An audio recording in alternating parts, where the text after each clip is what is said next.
Hi வணக்கம், welcome back to my channel. இந்த வீடியோவில் பிரேக்ஃபாஸ்ட் அண்ட் லஞ்ச் ரெசிபீஸ் என்ன அப்படின்னு பார்க்க போகிறோம். இந்த வீடியோ எதுக்குன்னா, நம்ம சமைக்கிறதுக்கு சில நேரத்தில் கன்ஃபியூஸ் வரும். என்ன சமைக்கலாம், ஏது சமைக்கலாம், என்ன பொரியல் வைக்கலாம், என்ன கூட்டு வைக்கலாம் அப்படிங்கிற கன்ஃபியூஷன் வரும். அந்த மாதிரி உள்ளவங்களுக்காக தான் இந்த வீடியோ. வாங்க வீடியோக்குள்ளே போகலாம். வீடியோக்குள்ளே போகிறதுக்கு முன்னாடி இப்போ தான் நம்ம சேனலை ஃபர்ஸ்ட் டைம் பார்க்குறீங்கன்னா மறக்காமல் சப்ஸ்கிரைப் பண்ணிவிட்டு கீழே இருக்க பெல் ஐக்கானை கிளிக் பண்ணிட்டு பாருங்கள். அப்படியே சின்னதாக ஒரு லைக் கொடுக்க மறந்துடாதீங்க. ஒரு அடுப்பில் சோறு வேக வச்சிட்ருக்கேன், உலக காஞ்சிட்ருக்கு. அப்புறம் இன்னொரு இதில் கேரட்டு, பீன்ஸு, அப்புறம் கோஸ் போட்டு பொரியல் தான் பண்ணிகிட்ருக்கேன். காயெல்லாம் பொடி பொடியாக கட் பண்ணி வச்சாச்சு. அதுக்கப்புறம் எப்போதும் போல் கடுகு, உளுந்தம்பருப்பு, கருவேப்பிலை, பச்சை மிளகாய் இதெல்லாம் போட்டு தாளிச்சிட்டு ஏற்கனவே நம்ம கட் பண்ணி வச்சுருந்த காயை அதுக்குள்ள சேர்த்துக்கிறோம். அடுத்து இன்னொரு அடுப்பில் வெண்டைக்காய் ஃப்ரை பண்ணிகிட்ருக்கேன். என் குட்டீஸ்க்கு வெண்டைக்காய்னா ரொம்ப பிடிக்கும். நார்மலாக குழம்பு இல்லை புளி குழம்பு சாம்பாராக வைக்கிறத விட இந்த மாதிரி ஃப்ரை பண்ணி கொடுத்தா விரும்பி சாப்பிடுவாங்க. வெண்டைக்காய் ஃப்ரைக்கு நார்மலாக கொஞ்சம் எண்ணெய் அதிகமாக தான் சேர்க்கணும். அப்போ தான் டேஸ்ட்டு சூப்பராக இருக்கும். நம்ம ஏற்கனவே வதக்கி வச்சுருந்த கோஸ் பொரியலை மூடி போட்டு வேக வச்சுக்கலாம். ஏன் அப்படின்னா சீக்கிரம் வெந்துடும், அதே போல் அதோட சத்துக்களும் அப்படியே இருக்கும். கொஞ்சமாக தண்ணியை சேர்த்து வேக வச்சுக்கலாம். கோஸ் கூட ஏன் கேரட் பீன்ஸ் போட்டிருக்கேன் அப்படின்னா பார்க்குறதுக்கு கொஞ்சம் கலர்ஃபுல்லாக இருக்கும். நீங்களே பாருங்கள், ஒரு மாதிரி கலர்ஃபுல்லாக இருக்குது. வெறும் கோஸ் மட்டும்னா ஒயிட் கலரில் இருக்கும்.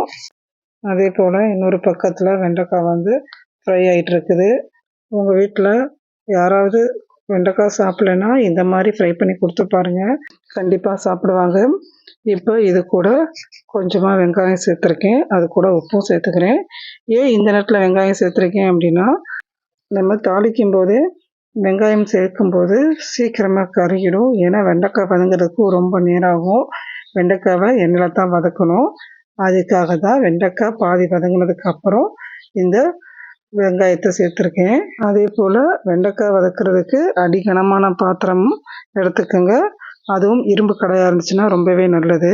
அடுத்து இந்த கேரட் பீன்ஸ் கோஸ் பொரியல் ஓரளவுக்கு வெந்துடுச்சு. இப்போ இது கூட நம்ம தேவையான அளவு உப்பு சேர்த்துக்கலாம். இந்த உப்பை காய் வேகிறதுக்கு முன்னாடியே போட்டோம் அப்படின்னா காய் வேகாதுன்னு சொல்லுவாங்க. அதனால் பாதி வேக்காடு வெந்ததுக்கப்புறம் உப்பு சேர்த்துக்கலாம். இப்போது இந்த காய் ஃபுல்லாக நல்லா வெந்துருச்சு. இப்போ இது கூட தேங்காவை துருவி சேர்த்துக்கலாம். கேரட் பீன்ஸ் கோஸ் பொரியல் ரெடிங்க. அடுத்து இன்னொரு பக்கம் வெந்துட்டு இருந்த வெண்டைக்காய் ஆல்மோஸ்ட் வதங்கிடுச்சு. இப்போ இது கூட தேவையான அளவுக்கு காரம் சேர்த்துக்கலாம். நான் வீட்டில் அரைச்ச குழம்பு மிளகாய் பொடியை தான் போட்டிருக்கேன். உங்கள்கிட்ட என்ன பொடி இருக்கோ அதை சேர்த்துக்கலாம். சாம்பார் பொடி, குழம்பு பொடி, இல்லை தனி மிளகாய் பொடி, இது எதையாவது ஒன்று நம்ம சேர்த்துக்கலாம். இந்த வெண்டைக்காய் வறுவலை ஒயிட் ரைஸ்க்கும் சேர்த்துக்கலாம், கர்ட் ரைஸ் சேர்த்துக்கலாம், சப்பாத்தி செய்வோம் பார்த்தீங்களா அதுக்கும் சைட் டிஷ்ஷாக வச்சுக்கலாம்.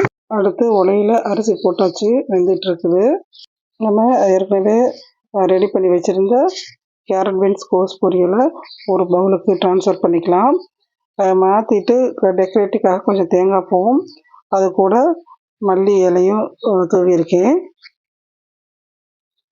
அடுத்து வெண்டைக்காய் ஃப்ரையு ஏற்கனவே நம்ம குழம்பு மிளகாய் பொடி போட்டிருந்தோம், அதோட பச்சை வாசனை எல்லாம் போயிடுச்சு.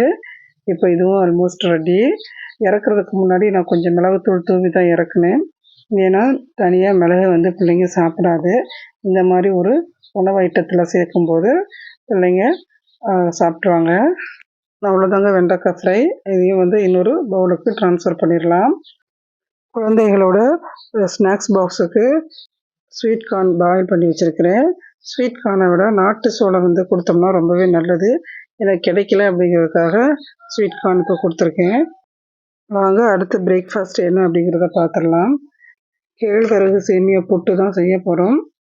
இதுக்கு ஒரு பெரிய பாத்திரம் எடுத்துக்கலாம். அதில் அந்த சேமியாவை கொட்டிக்கலாம். அதில் நல்லா கொதிக்க வச்ச தண்ணியை ஊற்றி 2 to 3 மினிட்ஸ்லேயே ஊறிடுங்க. 5 மினிட்ஸ் 6 மினிட்ஸ் ஆச்சுன்னா சேமியா கொல கொலன்னு ஆயிடும். இதுதான் பதம். நம்ம கொஞ்சமாக எடுத்து இந்த பதம் கரெக்டானு செக் பண்ணிக்கலாம். எப்படி இருக்கணும்னா கொஞ்சம் ரஃப்பாக தான் இருக்கும். ரொம்ப சாஃப்டாக போச்சுன்னா கொல கொலன்னு ஆகிடும். அதனால அது ஒரு மாதிரி ஸ்டிஃப்னஸ் இருக்கும்போது நம்ம அந்த சுடு தண்ணியை வடிச்சிட்டு கொஞ்சமாக பச்சை தண்ணியை ஊற்றி அலசி எடுத்துட்டு அதுக்கப்புறம் இட்லி பானையில் வச்சு அவிச்சு எடுத்துக்கலாம். இது எல்லாமே ஒரே நேரத்தில் எடுத்த வீடியோ தான். அடுத்து இன்னொரு பக்கத்தில் சோறு வெந்துட்டு இருந்துச்சு, அதுவும் வெந்துடுச்சு. இன்னும் ஒரு 2 மினிட்ஸ் வச்சுட்டு அதையும் வடித்து எடுத்துடலாம்.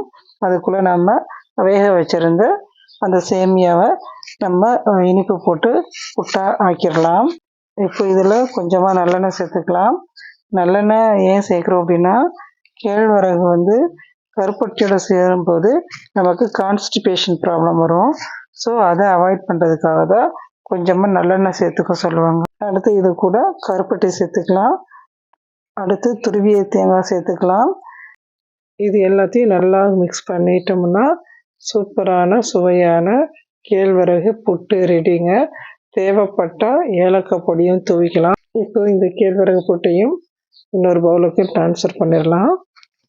புட்டு வந்து கொலன்னு இருக்காமல் பார்த்துக்கணும். இதுதான் ரொம்ப முக்கியமான ஒன்று. பதம் வந்து ரொம்ப முக்கியங்க. அதனால தான் இதை திரும்ப திரும்ப நான் சொல்கிறேன்.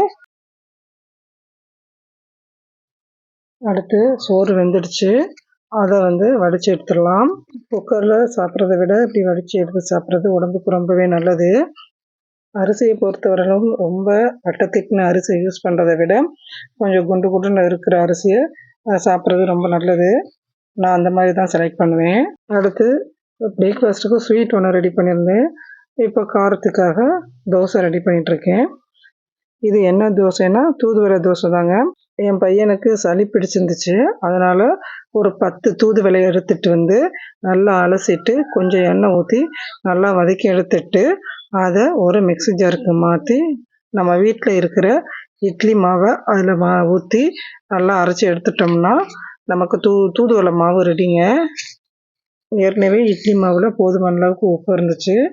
அதே போல் மாவு வந்து தோசை பதத்துக்கு தான் இருந்துச்சு. இந்த மாவை இன்னொரு பவுலுக்கு மாற்றிட்டு நம்ம தோசை செஞ்சு எடுத்துடலாம். அந்த தோசை வந்து சளி இருமலுக்கெலாம் ரொம்பவே நல்லது. தூதுவளை வந்து ரொம்ப சேர்த்துடக்கூடாது, அதுக்கு கொஞ்சம் கசப்புத்தன்மை இருக்கும். அதனால் ஒரு 10 இலை போதும். நம்ம ரசமாவோ இல்லை துவையலாவோ அரைச்சி குழந்தைங்களுக்கு கொடுத்தோம்னா சாப்பிட மாட்டாங்க.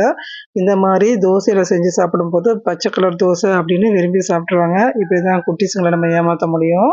நீங்களே பாருங்களேன் எவ்வளோ பச்சை கலரில் சூப்பராக இருக்குது. இதுக்கு சைட் டிஷ் வந்து தேங்காய் சட்னியோ இல்லை வீட்டில் என்ன குழம்பு வச்சுருக்கோமோ அதை கொடுத்துக்கலாம். இன்றைக்கி நான் தேங்காய் சட்னி தான் வச்சுருந்தேன்.